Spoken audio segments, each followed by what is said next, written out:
तळोदा तालुक्यातील प्रतापपूर गोपाळपूर शिवारात गेल्या काही दिवसांपासून बिबट्याच्या वावरामुळे ग्रामस्थांमध्ये भीतीचे वातावरण होते।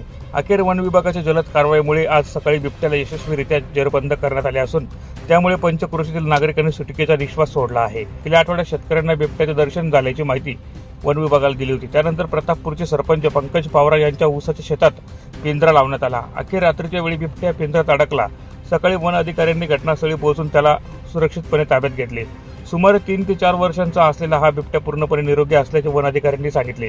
वन क्षेत्रपाल एस.बी. सोनवणे यांच्या नेतृत्वाखाली बीबी सयाईस, संदीप भंडारी, राहुल कोकणी, वीरसिंग पावरा, महेंद्र तडवी, जाण्या पाडवी, जेकम सिंग वसावे, नामदेव डोंगरे, अमरसिंग वसावे व आशुतोष पावरा यांनी ही कारवाई यशस्वीरित्या पार पाडली आहे।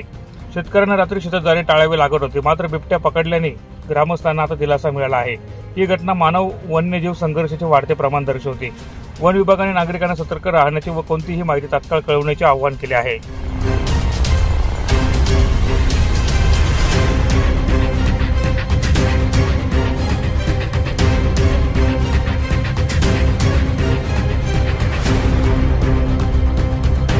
Bureau report, Maharashtra news, Nandurbar.